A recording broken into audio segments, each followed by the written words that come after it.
Nifty would be at 10,000 plus, and there would be an influx of flow into SIP or into domestic mutual funds.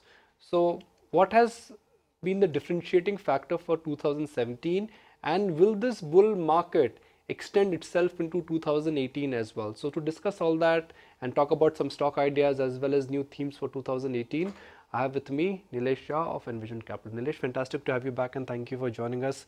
I've never seen you smile that much, which clearly means that this year has been good and great for you. Yes, Nikhil, I think the markets have been kind, and what we're seeing is, of course, your research, patience, and discipline beginning to play out in a significant manner. And I think, yes, that's bringing cheer to all of us. You know, our mailboxes right now are flooded with forecast for 2018.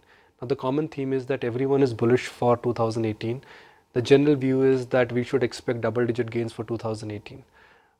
I'm getting slightly worried because when I get such kind of a consensus, across the board views, it just tells you the positioning of the market and everyone is on the same side of the boat.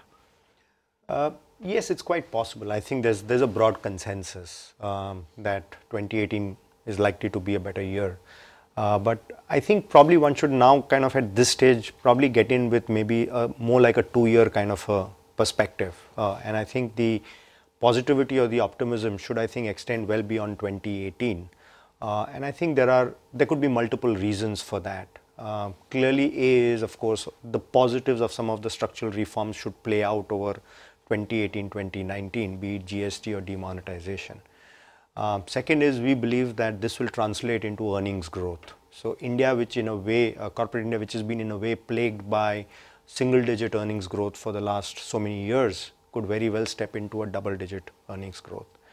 And the third factor is as we kind of approach the end of 2018 and the start of 2019, it's quite possible the market will take a more constructive view in terms of the current government getting a second term as well. And then even the more difficult and the harder structural reforms will kind of unfold.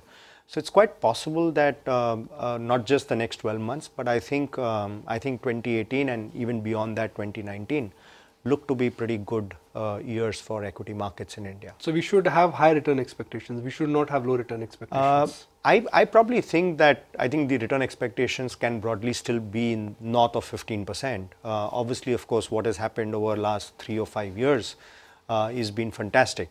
But I still think that expectations should be a little more measured, should be a little more tempered. And I'd probably say that 15% plus should be a more realistic expectation. I was just looking at data in the morning. Suddenly, FIs, they've started buying, after a 2 or 3 month gap. Domestic institutional investors, the only problem they have is that they have problem of plenty because they have more money and less ideas to invest. Are we running a risk of moving into bubble or a bust territory? Because when everyone is interested in only buying and that entire, left out feeling which has kicked in, I'm getting a sense that now people are chasing stocks not because they understand stocks, but they want to buy stocks because they are feeling left out. Well, that will always be the case. I think any asset class, goes through this kind of a phase, and in a way, liquidity is as important for prices to move up. I mean, of course, one is companies go about accreting value to their business, and because of which, prices go up. But I think the additional gush comes in because there is strong liquidity flowing in. And it looks like that this whole hypothesis around liquidity is likely to remain even for an extended period of time, even from the domestic sources. And that's because really right now there is no competing asset class, so to say. Gold has been in wilderness for now more than 5 years. Real estate, I think there are challenges of liquidity in the sense that you could pour in a lot of liquidity, but obviously in real estate you really don't have an overnight exit as an investor. And then of course fixed income. We've seen yields beginning to move up, inflationary expectations are building up, and it's unlikely that fixed income is going to even deliver you high single-digit return. And I think in that context, public markets or equity markets is in a way the default option, and I don't see this changing over the next year or two. We don't know, of course, beyond a 2-year plus horizon, something like a real estate might emerge as an alternative asset class. But otherwise, I think for the next 1 or 2 years, the liquidity perspective or liquidity being a driver, I think that is likely to remain intact. Now you own real estate stocks, and some of the real estate stocks have done rather well for you. Why do you think real estate stocks have made a comeback? You mentioned that real estate is in a down cycle. Right. Real estate prices are likely to go higher. So then why are markets getting excited about? The real estate index is up 100% this year. Yes. One of the stocks which you own, Colte Patel, has been what, 3 or 4x in last 1 year? So I think 2016 was really a very, very bad year for real estate stocks. They got kind of hammered because of course a weak demand outlook, because of demonetization, and therefore I think most people took a view that it's the end for the real estate sector. But I think that's only probably just the starting point. What really seen is you found the sector kind of making some kind of a bounce back. So something which is beaten down makes a bounce back.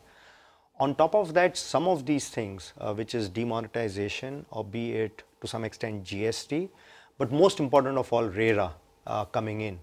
I think that really in a way makes this whole sector a lot more organized. So players who were already organized, who were relatively more compliant, who were more efficient, I think will be disproportionate beneficiaries of all these structural reforms which have been unleashed by this government for the sector. And I think this is something which is even more permanent in nature, which means that over the next 2 years, 3 years, 5 years, 10 years, they will kind of be significant beneficiaries, because consumers will only want to kind of do business or buy from efficient and compliant players, number one. Number two is the unorganized players or standalone project developers will have no option but to basically go or gravitate towards the organized players, because I think cost of compliance and the ability to compliance is going to be very limited with them. So they will move to the organized players. So in a way, the terms of trade within the industry will shift to the larger organized and compliant players. So that's one. Two is the launch of new products has come down significantly, right? Most of the developers are busy trying to execute existing projects, which means not on an overnight basis, but maybe 2 years, 3 years down the line, you would actually see some bit of demand catching up, and then there is going to be limited incremental supply of housing inventory. And that in a way again shifts the terms of trade in favor of the quality developers. And I think that's beginning to get reflected in their stock prices recently. So do you think real estate stocks still have a long way to go? I'd still think so. I'd still believe that they present still good medium-term opportunity. But obviously, of course, in the last 3-4 months, there's been a good runaway in the prices. So maybe one can kind of take a step back, let some correction come, and then I think at that point of time, go and buy and invest in any of the quality names.